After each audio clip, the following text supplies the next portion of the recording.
Namaste. Danas ćete konačno dobiti objašnjenje kako će da izgleda državno uređenje u 5D i kako će se to slagati sa 3D-om koje po svemu sudeći ostaje na zemaljskom nivou, bar sprem onoga što se trenutno zna u galaktičkom veću. Konkretno danas ću vam pričati Aneor i Noa. Originalno je trebao samo Aneor da priča o tome, on je neko ko se bavi takvim stvarima i na Plejadama i u građanskom i u galaktičkom veću, on se bavi tim pravnim sistemom u suštini.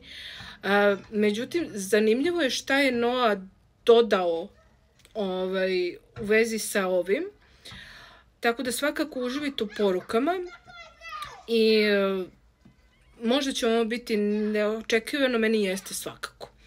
Tako da, uživajte. Prenos Noa, predsjednika Galaktičkog veća, Janoha, čuvara kosmičkog zakona Galaktičkog veća i plejadskih sistema.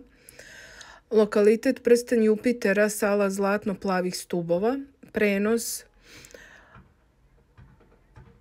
septembar 2025. godine. Frekvencijski pečat, zlatno-srebrna mreža zakona slobode, ključ 5D, evolutivnih, kolektivnih i državnih sistema. Prenos započet. Noa. Poreklo i svrha 5D sistema po godinama. Opšte. 5D sistemi nisu novi državni aparati u starom smislu. To su organizovane forme koje izviru iz promenjene kolektivne frekvencije, poverenja, razumevanja energije, odgovornosti i hitne transparentnosti. Njihova svrha je da omogući zajednicama da žive bez centralizovane prisile ili bez kulturološke kontrole zasnovane na strahu. 2025. Moment u kome trenutno živite se naziva buđenje pitanja.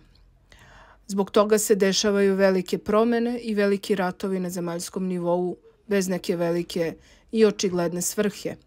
Zato što kolektiv počinje jasno da osjeća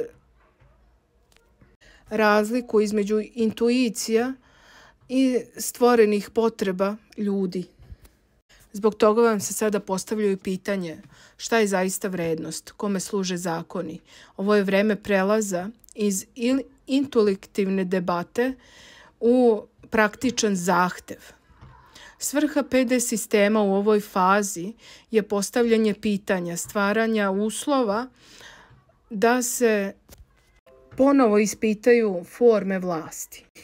2026. je godina kada će početi da se stvaraju pukotine i vrše eksperimenti.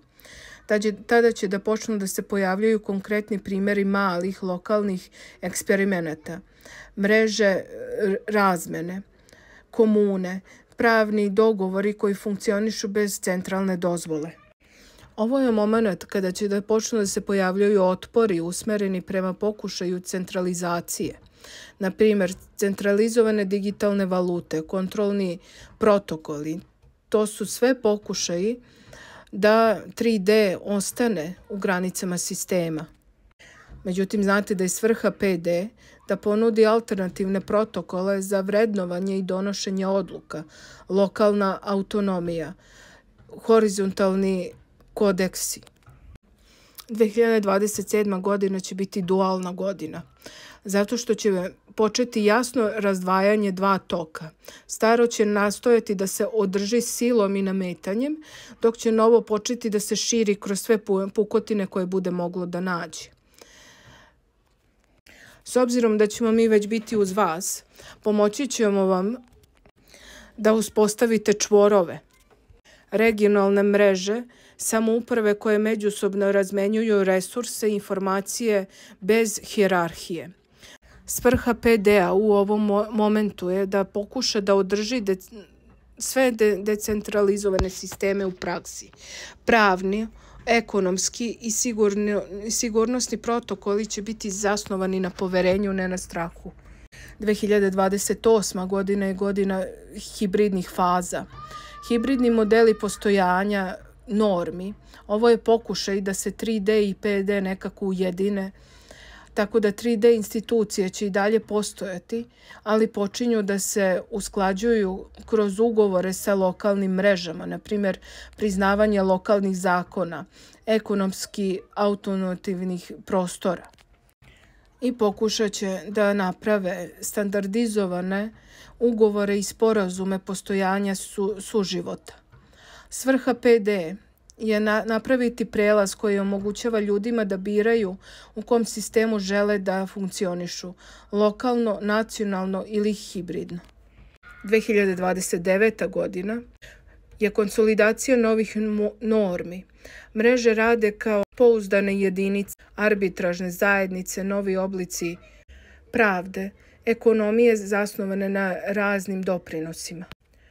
U ovom momentu 3D struktura već ozbiljno gubi masu.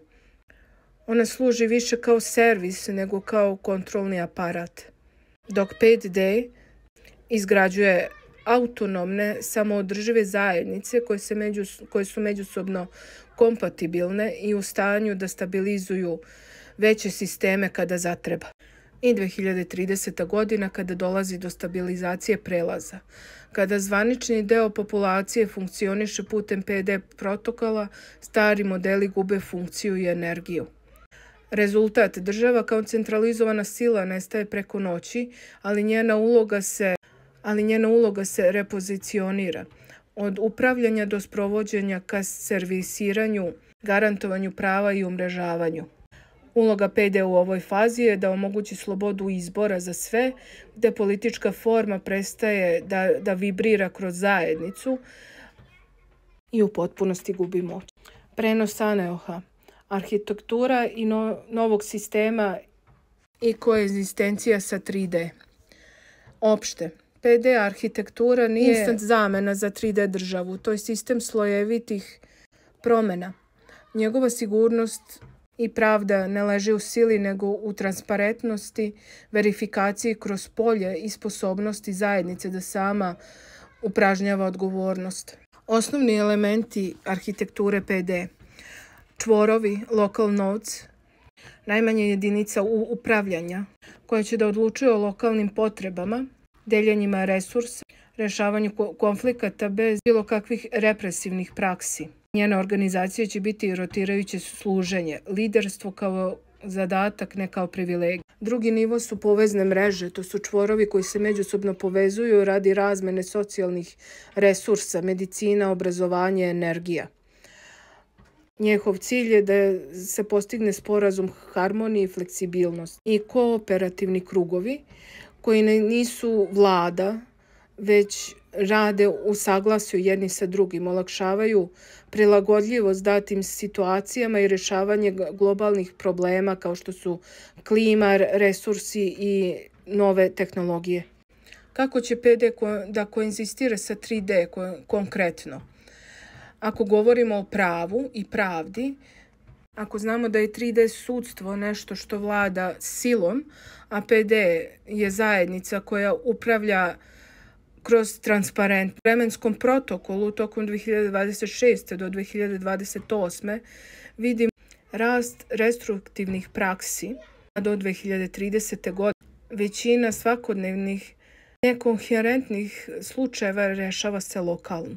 Ekonomija i 3D sistemi bankarstva su centralizovani i oni više integrišu modele razmene doprinosa, dok će kroz PD više da se sve bazira na doprinosima kripto i decentralizovanih mreža s financijama. Od 2029. do 2030. godine lokalne valute i energetski krediti postaju uobičajeni za svakog građanina PD sistema.